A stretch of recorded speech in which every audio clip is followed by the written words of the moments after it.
अस्सलाम वालेकुम, welcome back to my channel video mentor Fatima. आज हम MTH 501 की मोस्ट इम्पोर्टेंट MCQs फाइल करने जा रहे हैं। इसमें से आपको मैं डिटेल सोल्यूशन बताऊंगी, साथ साथ आपका सब्जेक्टिव भी क्लियर हो जाएगा।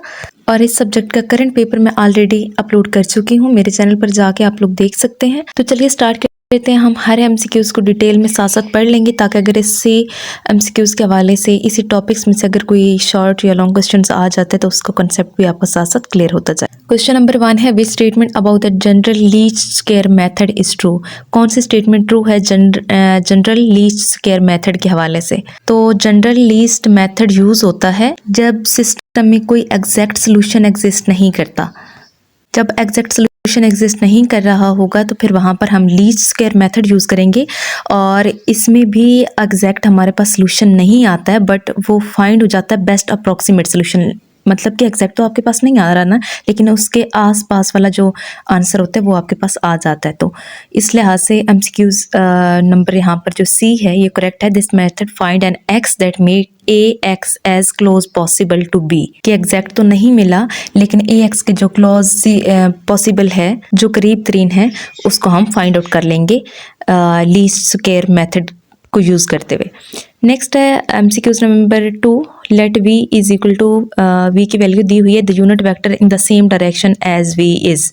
यूनिट वेक्टर फाइंड करना है, और यूनिट वेक्टर को फाइंड करने के लिए हमने क्या करना है कि पहले मैग्नीट्यूड का फार्मूला लगाना। उसमें क्या होता है कि V1 की पावर भी 2 होती है, V2 की पावर भी 2 होती है, V3 की पावर भी 2 होती है। ठीक है, स्क्वायर रूट लगाएंगे, उसके अंदर आएगा V1 की पावर 2 प्लस V2 की पावर 2 प्लस V3 की पावर 2। ठीक है, सबकी पावर 2 हो गई। अब V की वैल्यू हमारे पास ऑलरेडी गिवन है। V1 की वैल्यू है 1, V2 की वैल्यू है -2, V3 की वैल्यू है 3 और V4 की वैल्यू है 0। तो हम क्या करेंगे, इसके सबसे पहले इस फार्मूला में इसको पुट करेंगे। तो ये इन सबको प्लस करते हुए आपके पास आ जाएगा। आपने इसको डिटेल में कैलकुलेट कर लेना है, मैंने कैलकुलेट करके देखा है। जब इन सबको प्लस करेंगे V1, V2 और V3 को, और इनकी पावर भी 2 से मल्टीप्लाई करने के बाद ये आ जाएगा 9। तो उसके ऊपर under root as it is आया है। अब अंडर रूट को हटाने के लिए हमने 3 का स्क्वायर लिया, अंडर रूट को हटाएंगे तो वो 3 आ जाएगा। उसका मैग्नीट्यूड की बात करेंगे, मैग्नीट्यूड उसका 3 आ जाएगा। फिर जब हमने इसी मैग्नीट्यूड को इस्तेमाल करते हुए हमने यूनिट वेक्टर फाइंड करना है। यूनिट वेक्टर का फार्मूला लगा के फिर आप क्या करेंगे, यूनिट वेक्टर को फाइंड कर लेंगे। यूनिट वेक्टर का फार्मूला होता है U is equal to V over unit vector. यानी कि पहले तो V वाली वैल्यूज़ जो हमारे पास लिखी हुई थी ना, उन V वाली वैल्यूज़ को हम एज इट इज़ लिख देंगे। 1 -2 2 और एंड पे 0, तो ऐसे लगा रहेगा। और इन सब के नीचे हमने 3 क्यों लिखा, क्योंकि वो मैग्नीट्यूड था। और हमने यहाँ पर पढ़ा है इसके यूनिट वेक्टर के फार्मूले में कि V को डिवाइड करना है यूनिट वेक्टर से। तो यूनिट वेक्टर 3 आया तो सबको उससे डिवाइड कर देंगे। ठीक है, अब होप्स हो कि आपका क्लियर हो गया होगा कि इसका आंसर ये क्यों आ रहा है। नेक्स्ट क्या है कि U की वैल्यू दी हुई है, V की वैल्यू दी हुई है, और उन्होंने कहा है कि आप क्या करें, वेटेड यूक्लिडियन इनर प्रोडक्ट बताएं। अच्छा, ये तो बड़ा ही आसान हो गया ना। अब देखो, U की वैल्यू दे दी, V की वैल्यू दे दी है, अब साथ में बता भी दिया, इनकी पूरी इक्वेशन बना के भी बता दी। अब सिर्फ हमने तो यहाँ पे वैल्यूज पुट करनी है। फॉर एज इट इज रहेंगे ना, U1 की जगह U, वो देखे ना, लेट U की वैल्यू क्या है, 3 और 2 है। U1 जो है वो 3 है, U2 -2 है। ठीक है, तो U1 के बजाय हम 3 लिखेंगे, V1 के बजाय 4 लिखेंगे। V वाली पहली वैल्यू V1 होती है। ठीक है, यहाँ पर 4 लिख देंगे, प्लस 5 एज इट इज रहेगा। U2 की वैल्यू अब क्या है, U वाले की सेकंड वैल्यू को देखेंगे, U2 की वैल्यू है -2 और V2 की वैल्यू है 5। अब इनको आपस में मल्टीप्लाई करने के बाद जब आप इनको प्लस करेंगे तो आपके पास आंसर आएगा -2। 48 -50 है ना, तो 48 छोटा होता है, माइनस जब 50 से करेंगे, छोटे को बड़े में से माइनस करेंगे तो वो -2 इसलिए आ रहा है। ठीक है, अच्छा नेक्स्ट देखते हैं। MCQs नंबर 4 है, लेट V। यहाँ पर भी V की वैल्यू देख के इन्होंने क्या कहा कि unit vector in the same direction. ये वो पीछे वाला ही जो हमने मैग्नीट्यूड को फाइंड करने के बाद यूनिट वेक्टर फाइंड किया था ना। MCQs नंबर 2 में सेम एज इट इज़ आप इनकी वैल्यूज़ भी पुट करनी है, तो ईजिली आपके पास आंसर आ जाएगा। बार बार नहीं करते क्योंकि फाइल काफ़ी लंबी है, तो फिर इन सब को सॉल्व करना मुश्किल हो जाए। MCQs नंबर 5 है, let I3 have the Euclidean inner product, then U is equal to are orthogonal for. U की वैल्यू दी हुई है, V की वैल्यू भी दी हुई है, तो हमने क्या करना है, फार्मूले के थ्रू इनकी वैल्यूज़ पुट करनी है, फार्मूले जो गिवन है उसके अकॉर्डिंग, तो हमारे पास आंसर आएगा। फार्मूला क्या है, u1 plus u2 v2 plus u3 v3। अभी हमने पीछे भी पढ़ा था इसको। जब इन सब वैल्यूज़ को हमने प्लस करना है ना, प्लस करने के बाद हमारे पास आएगा इक्वेशन को जब हम समराइज़ करेंगे, जहाँ प्लस हो रहा है वहाँ प्लस कर लेंगे, जहाँ से माइनस हो रहा है वहाँ से माइनस कर लेंगे। प्लस माइनस करने के बाद हमारे पास आंसर आएगा 3k इज इक्वल टू -9। 3 को और -9 को आपस में डिवाइड करेंगे, डिवाइड करने के बाद आएगा k is equal to -3। Detail में आप लोग अपने रजिस्टर पे कर लेना, ये आपके लिए मुश्किल नहीं होगा। देखिए प्लस माइनस करना मुश्किल नहीं होता, छोटे बच्चे को पता होता है कि यहाँ पे से प्लस करना है, यहाँ से माइनस करेंगे तो इक्वेशन को किस तरह से सॉल्व करना है। मसला कहाँ पे आता है कि फार्मूलाज ही नहीं पता होते कि किस फार्मूला के अकॉर्डिंग इनको करना है। तो जो ज़्यादा रिपीट हो रहे हैं MCQs, कम से कम इनके फार्मूले आप लोग लाजमी याद कर लो। नेक्स्ट है MCQs number 6, let A when an X matrix whose entries are real if dash is an eigen value of A with X A corresponding eigen value। अच्छा मैं इसको बताती हूँ। इक्वेशन क्या होती है, x is equal to lambda u, और जब लैम्डा जो है वो ईगन वैल्यू होगा और x इक्वल नहीं होगा 0 के, तो फिर जो है वो ईगन वेक्टर कहलाएगा। सो करेक्ट ऑप्शन बी है। नेक्स्ट सपोज दैट ए की वैल्यू दे के उन्होंने कहा कि हैज़ ईगन वैल्यूज 2 एंड 0.5। तो ये क्या है, दूसरी है 0.5। एक तो दिमाग ख़राब हो जाता है मैथ को पढ़ते हुए, मुझे तो खुद मैथ अच्छी नहीं लगती, लेकिन आप लोग को समझाने के लिए बहुत सारे स्टूडेंट्स ने कमेंट किया हुआ था कि इस पर वीडियो बनाएं, तो मैंने आपको समझाने के लिए वीडियो बना दी है। अब लाइक लाजमी करें। अच्छा, सैडल पॉइंट क्या होता है, अब हम इस चीज़ को पढ़ लेते हैं और रिपेलर को भी देख लेते हैं, अट्रैक्टर को भी। तीनों जो इसके MCQs है ना, तीनों को मैं आपको एक ही दफ़ा बता देती हूँ ताकि आगे रिपेलर और अट्रैक्टर का कोई आए तो मुझे दोबारा समझाना ना पड़े। सैडल पॉइंट क्या होता है, सैडल पॉइंट वो होता है जहाँ सिस्टम का बिहेवियर मिक्स्ड होता है। अगर आसान अल्फाज में मैं आपको बताऊँ तो 2 वैल्यूज़ गिवन होती हैं, एक लेस देन 1 होती है, ग्रेटर देन 1 होती है। अब जब मिक्स आ जाता है ना, ग्रेटर देन 1 वाली भी वैल्यू आ जाती है। अब इसमें देखें तो 2 ग्रेटर देन 1 है, 0.5 लेस देन 1 है। 0.5 1 से कम है और 2 जो है वो उससे ग्रेटर है। ये मिक्स बिहेवियर होगा, इसको हम सैडल पॉइंट बोलते हैं। और अगर दोनों गिवन वैल्यू ग्रेटर देन 1 हो तो फिर हम उसको बोलते हैं रिपेलर। और अगर दोनों वैल्यू लेस देन 1 हो, यानी कि एक 0.5 दी हुई दूसरी 0.2 दी होती, दोनों लेस देन 1 होती, तो फिर हम कहते हैं कि ये अट्रैक्टर है। अब समझ आ गई आपको, एक में मिक्स बिहेवियर होता है और एक में दोनों लेस देन 1 होते हैं, एक में दोनों ग्रेटर देन 1 होते हैं। बस आपने इनका डिफरेंस याद रखना है। नेक्स्ट है suppose that A has eigen value 0.8। ये भी फिर वही है, एक में 0.8 लेस देन 1 वाली है और एक में 1.1 है, तो ये भी मिक्स बिहेवियर है, ये भी सैडल पॉइंट होगा। नेक्स्ट MCQs दिया हुआ है, if A is an MXN matrix with linearly independent column vector. इसमें ए बराबर है QR के और Q है जी इज़ एन X मैट्रिक्स है ऑर्थोगोनल कॉलम वेक्टर का, और R जो है वो, तो करेक्ट ऑप्शन है इन्वर्टिबल अपर ट्राइंगल, क्योंकि हमने पढ़ा था कि जब डिटर्मिनेंट जो है वो इक्वल के बराबर नहीं होता तो मैट्रिक्स क्या होता है, इन्वर्टिबल होता है, और जब 0 की इक्वल आ जाता है तो फिर नॉन इन्वर्टिबल होता है। नेक्स्ट MCQs है, by the best approximate theorem the distance from y to w। Value दी हुई है और y क्या है, ये थ्योरम अगर आप लोग देखेंगे तो तभी आप लोग के इसकी वैल्यू समझ में आएगी, ये समझाने वाली चीज़ नहीं है। नेक्स्ट क्या है कि for all vectors u and v and w is an inner product, ये स्टेटमेंट ट्रू है। नेक्स्ट है, इसको अब आप लोग खुद ही सॉल्व कर लेना, लंबी चौड़ी एग्जांपल है, इसको सॉल्व करेंगे तो -3 आपके पास आंसर आएगा, ठीक है। अच्छा, MCQs नंबर 4 है, square matrix AI is invertible if and only if x is equal to 0। जब एक स्क्वायर मैट्रिक्स A तब इनवर्टिबल होगा अगर सिर्फ और सिर्फ x बराबर होता है 0 के, तो ये ट्रू है स्टेटमेंट। नेक्स्ट है MCQs number 15, a square matrix with orthogonal column dash matrix. अगर कॉलम ऑर्थोगोनल है तो मैट्रिक्स भी ऑर्थोगोनल ही होगा, is an orthogonal, correct option है। नेक्स्ट है, if 2 rows are orthogonal they are. अगर 2 रोज ऑर्थोगोनल होती हैं तो वो क्या होती है, लीनियरली डिपेंडेंट होती है या लीनियरली इंडिपेंडेंट होती है। तो जब 2 रोज ऑर्थोगोनल होती हैं तो वो लीनियरली इंडिपेंडेंट होती हैं। नेक्स्ट है, if x is orthogonal to both u and v then must be dash to u plus v। ये हमने बहुत बहुत दफ़ा बहुत सारे सब्जेक्ट्स में भी पढ़ा था कि जब यू और वी ऑर्थोगोनल होंगे तो उनका फिर सोल्यूशन जब उनको प्लस करेंगे यू और वी को तो फिर वो भी ऑर्थोगोनल ही रहेगा।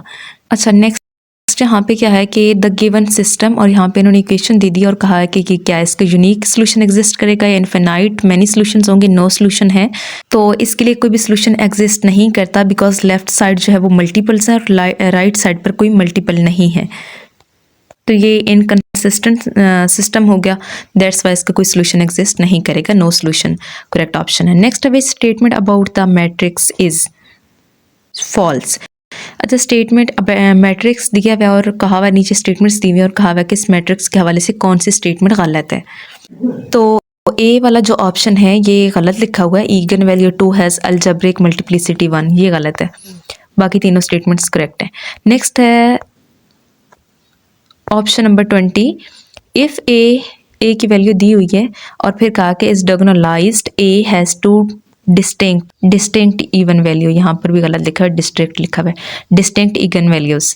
अगर किसी भी मैट्रिक्स की डिस्टिंक्ट इगन वैल्यूज़ होती हैं तो हमेशा डायगोनलाइज्ड होती है। डिस्टिंक्ट का सिंपली मतलब ये होती हैं और ऐसी वैल्यूज जो बार बार रिपीट नहीं हो रही होती। नेक्स्ट एमसीक्यूज है, MCQs number 21, A is diagonalized if A is equal to P D P का लास्ट वाले पी का इनवर्स है वेयर।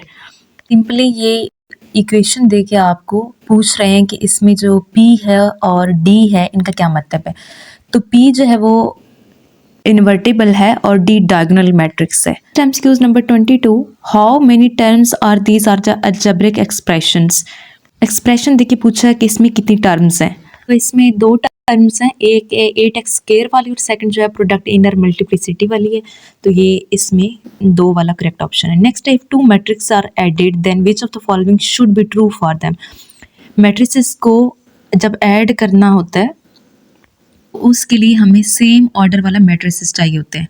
अगर एक मैट्रिक्स है उसका ऑर्डर है 2/2, तो दूसरा जब हम उसके साथ प्लस करेंगे तो वो भी 2/2 का ही होना चाहिए, उसमें 3/2 या 1/3 इस तरह से हम किसी ऐसे मैट्रिक्स को साथ में प्लस या वो नहीं कर सकते, ऐड नहीं कर सकते, ठीक है।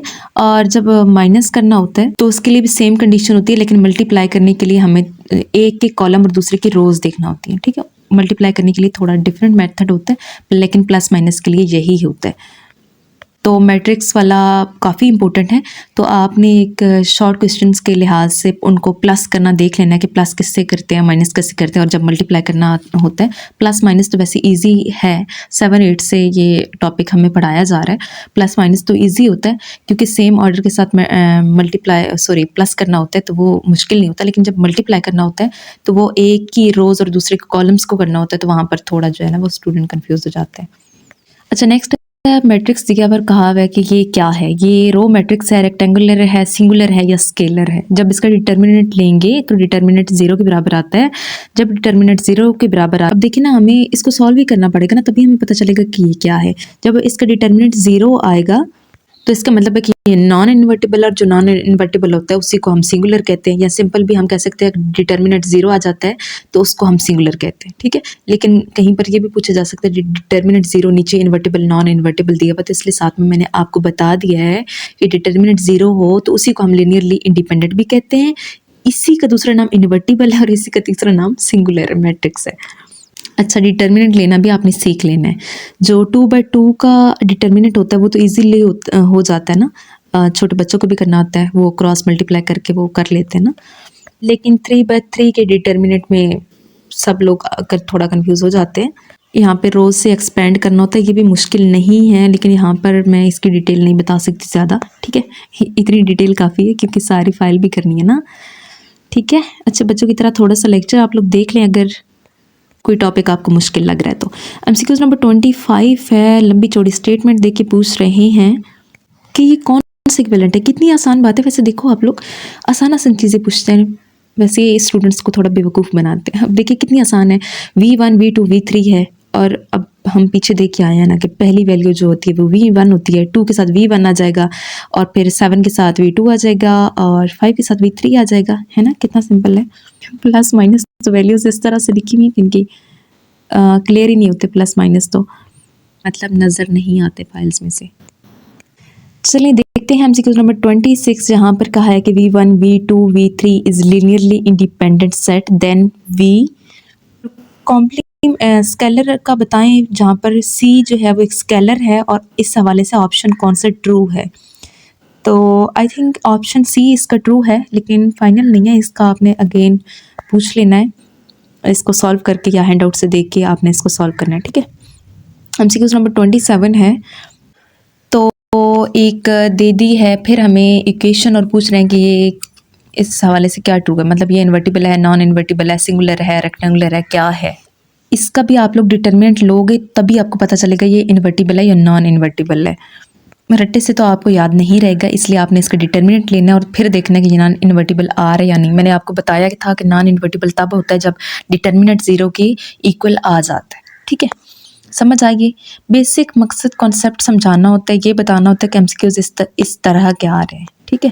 एमसीक्यूज नंबर 28 है, which of the following is true for the partitioned matrix A is equal to CD and B is equal to EF where sub matrices C D have the same size as E and F respectively. A और B matrices हैं, इसलिए हमने इनको plus करके अलग लिख लिया और ब्रैकेट के अंदर उसके सब मैट्रिसेस को अलग से बंद कर दिया। ये अभी आपको स्क्रीन पे क्लियरली नज़र आ रहा होगा, ठीक है।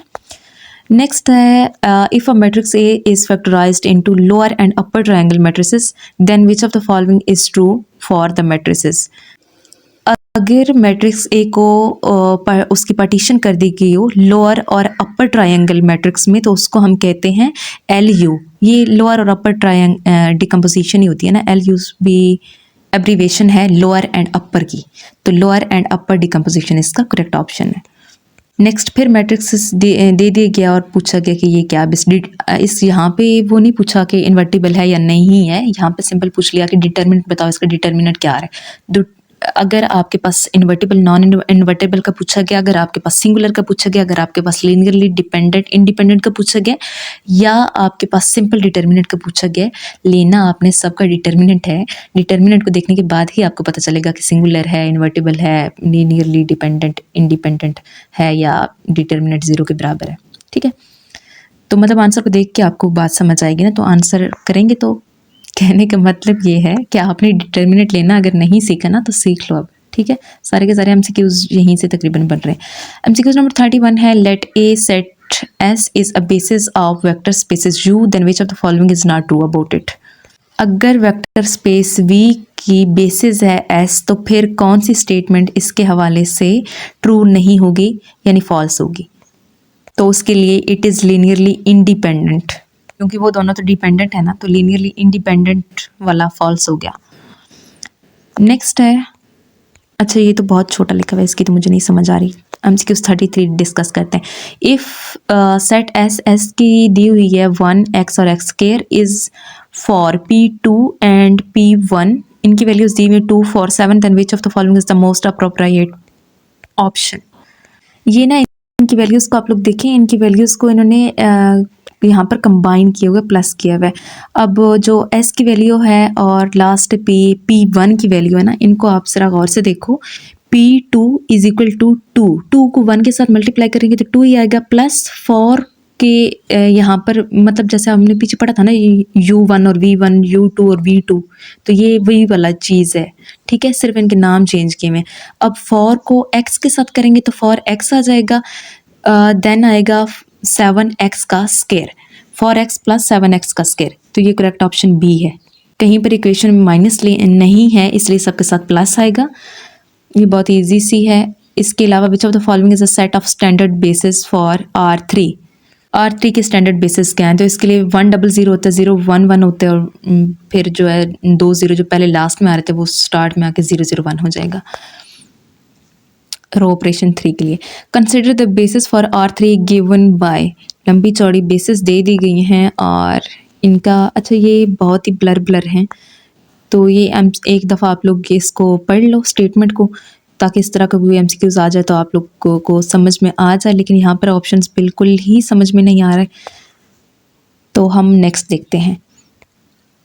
40 एमसीक्यूज हम कंप्लीट करते हैं और फिर अगर अगर आपने उन लोगों को ये वीडियो समझ में आई और आप लोगों ने वीडियो को लाइक किया तो मैं इसका सेकंड पार्ट बना दूंगी कि ये फ़ाइल काफ़ी लंबी है तो एक वीडियो में कवर करना बहुत मुश्किल हो। इसके अलावा अगर आपको फाइल्स चाहिए हो या करंट पेपर चाहिए हो किसी भी सब्जेक्ट का, तो आप लोगों ने सिंपल चैनल को विज़िट करना है। वहाँ पर चैनल के मेन पेज पर मैंने लिंक लगा दिया कम्युनिटी, व्हाट्सएप कम्युनिटी का, तो उसको ज्वाइन करके आप लोग वहाँ पे मैसेज कर दीजिएगा, मैं आप लोग को दे दूँगी जिस भी सब्जेक्ट की आपको फ़ाइल चाहिए होगी। एनीवेज हम पढ़ रहे थे एमसीक्यूज नंबर 36 को। If a general term of a typical signal is 0.6 k then determine which of the following is the signal for k is equal to -2।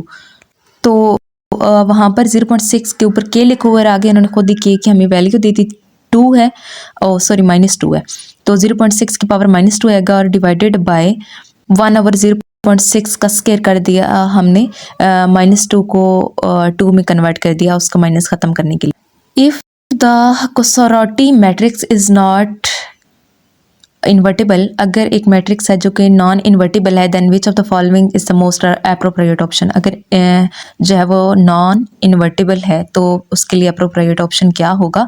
तो इसके लिए मैं आपको पहले ही बता चुकी हूँ कि नॉन इन्वर्टिबल या नॉट इन्वर्टिबल तब होता है जब डिटर्मिनेंट 0 हो, और डिटर्मिनेंट 0 हो तो उसी को हम जो है वो लीनियरली डिपेंडेंट कहते हैं। लीनियर डिपेंडेंट इसका करेक्ट ऑप्शन है। यहाँ पर लीनियरली इंडिपेंडेंट दिया हुआ है, आप लोग एक दफ़ा फिर से इसको कंफर्म कर लेना, लेकिन लीनियरली डिपेंडेंट इसका करेक्ट ऑप्शन है, ठीक है। यहाँ पर गलत मार्क हुआ है एमसीक्यूज नंबर 37 का आंसर। तो the signal are linearly dependent, option B correct है। नेक्स्ट इन्होंने फिर से एक लंबी चौड़ी दी हुई है वैल्यूज़ वगैरह और कहा हुआ है कि k इज इक्वल टू 0 है, then which of the following is the value of z0। तो इसके लिए आप लोग इनको लंबी चौड़ी स्टेटमेंट को हल करेंगे तभी आपको पता चलेगा कि इसकी क्या वैल्यू आ रही है। 0.840 इसकी वैल्यू आएगी। नेक्स्ट है, a system of linear equation is said to be homogeneous if it can be written in the form of.